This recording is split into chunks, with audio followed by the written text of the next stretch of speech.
صلو علی الحبیب صلی اللہ تعالی علی محمد صلی اللہ علیہ وسلم۔ پیارے اور محترم اسلامی بھائیوں اور مدنی چینل کے ناظرین، ماہ رمضان میں سنتوں پر عمل کرنے کا ثواب بہت کچھ بڑھ جاتا ہے، اور آج جس سنت کے بارے میں ہم سننے جا رہے ہیں، سبحان اللہ، سرکار دو عالم صلی اللہ تعالی علیہ وسلم کا فرمان جنت نشان ہے: جس نے میری سنت سے محبت کی اس نے مجھ سے محبت کی، اور جس نے مجھ سے محبت کی وہ جنت میں میرے ساتھ ہوگا۔ سبحان اللہ۔ اللہ تبارک و تعالیٰ کی بنائی ہوئی دنیا اتنی خوبصورت ہے، ذرا سوچئے جنت کتنی خوبصورت ہوگی۔ بہرحال میرے پیارے اور محترم اسلامی بھائیو، تراویح سنت موقدہ ہے، اور اس میں کم از کم ایک بار ختم قرآن بھی سنت موقدہ ہے۔ ہمارے امام اعظم سیدنا امام اعظم ابو حنیفہ رضی اللہ تعالیٰ عنہ ماہ رمضان میں 61 بار قرآن کریم ختم کیا کرتے، 30 دن میں، 30 رات میں، اور ایک تراویح میں۔ نیز آپ رضی اللہ تعالیٰ عنہ نے 45 برس عشاء کے وضو سے نماز فجر ادا فرمائی۔ آپ سوچ سکتے ہیں کہ ہمارے اسلاف کو کس قدر قرآن پاک سے محبت، تلاوت قرآن پاک کا شغف اور ماہ رمضان میں جذبہ بہت بڑھ جاتا۔ ہمیں بھی تراویح پڑھنی ہے، یہ سنت موقدہ ہے۔ میرے پیارے اور محترم اسلامی بھائیوں، اللہ عز و جل کے محبوب صلی اللہ تعالی علیہ وسلم نے خود بھی تراویح ادا فرمائی اور اس کو خوب پسند بھی فرمایا۔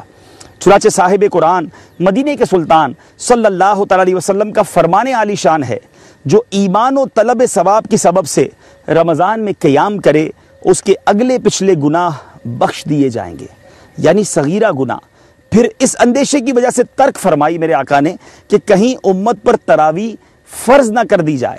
پھر امیر المومنین سیدنا عمر فاروق اعظم رضی اللہ تعالیٰ عنہ نے اپنے دور خلافت میں ماہ رمضان مبارک کی ایک رات مسجد میں دیکھا کہ لوگ جدا جدا نماز پڑھ رہے ہیں۔ آپ نے فرمایا، میں مناسب خیال کرتا ہوں کہ ان سب کو ایک امام کے ساتھ جمع کر دوں۔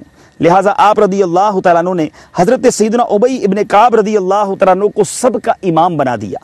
پھر جب دوسری رات تشریف لائے اور دیکھا کہ لوگ باجماعت تراویح ادا کر رہے ہیں تو بہت خوش ہوئے اور فرمایا، نعم البدعۃ ھذہ، یعنی یہ اچھی بدعت ہے۔ یہ حدیث پاک بخاری شریف میں موجود ہے۔ میرے پیارے اور محترم اسلامی بھائیوں، محبوب رب ذوالجلال صلی اللہ تعالی علیہ وسلم کو ہمارا کتنا خیال ہے، محض اس خوف سے کہ تراویح ہم پر فرض نہ ہو جائے، تراویح پر ہمیشگی نہ فرمائی۔ اس حدیث پاک سے بعض وساوس کا علاج بھی ہو گیا۔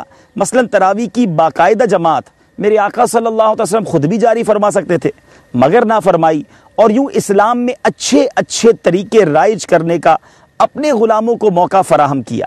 جو کام شاہ خیر الانام صلی اللہ تعالی علیہ وسلم نے نہیں کیا، وہ کام سیدنا فاروق اعظم رضی اللہ تعالیٰ عنہ نے محض اپنی مرضی سے نہیں کیا، بلکہ سرکار دو عالم صلی اللہ تعالی علیہ وسلم نے تا قیامت ایسے اچھے اچھے کام جاری کرتے رہنے کی اپنی حیات ظاہری ہی میں اجازت مرحمت فرما دی تھی۔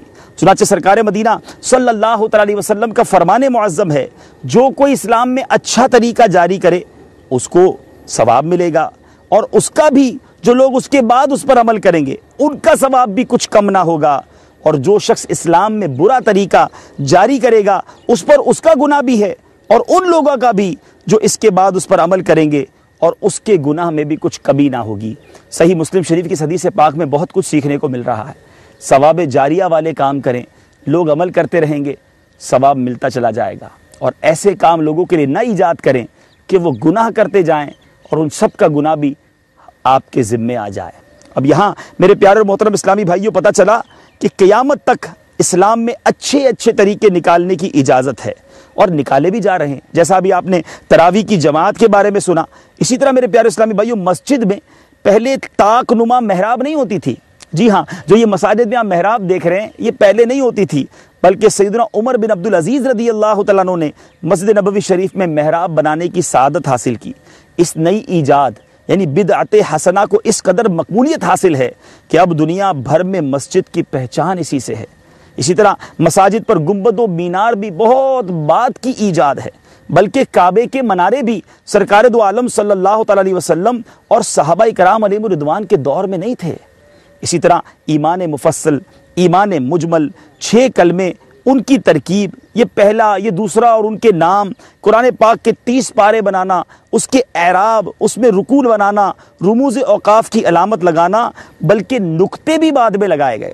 بالکل اسی طرح احادیث مبارکہ کو کتابی شکل دینا، اس کی اسناد پر جرح کرنا، ان کی صحیح، حسن، ضعیف اور موضوع وغیرہ اقسام بنانا، بالکل اسی طرح میرے پیارے اور محترم اسلامی بھائیو شریعت اور طریقت کے جو چاروں سلسلے ہیں، حنفی، شافعی، مالکی، حنبلی، اور اسی طرح طریقت کے سلسلے قادری، نقشبندی، سہروردی، چشتی، یہ بھی بہت بعد میں ہوئے۔ میرے پیارے اور محترم اسلامی بھائیو، ہو سکتا ہے کسی کے ذہن میں یہ سوال آئے کہ ایک حدیث پاک تو یہ ہے کہ کل بدعۃ ضلالہ وکل ضلالۃ فی النار، یعنی ہر بدعت گمراہی ہے اور ہر گمراہی جہنم میں لے جانے والی ہے۔ تو اس کے معنی یہ ہیں کہ اس بدعت سے مراد بدعت سیئہ ہے، یعنی بری بدعت ہے۔ یقیناً ہر وہ بدعت بری ہے جو کسی سنت کے خلاف یا کسی سنت کو مٹانے والی ہے۔ میرے پیارے اور محترم اسلامی بھائیوں، میرے آقا صلی اللہ علیہ وسلم نے ارشاد فرمایا، ہر وہ گمراہ کرنے والی بدعت جس سے اللہ اور اس کا رسول راضی نہ ہو، تو اس گمراہی والی بدعت کو جاری کرنے والے پر اس بدعت پر عمل کرنے والوں کی مثل گناہ ہے۔ اسے گناہ مل جانا لوگوں کے گناہوں میں کمی نہیں کرے گا۔ صلو علی الحبیب صلی اللہ تعالی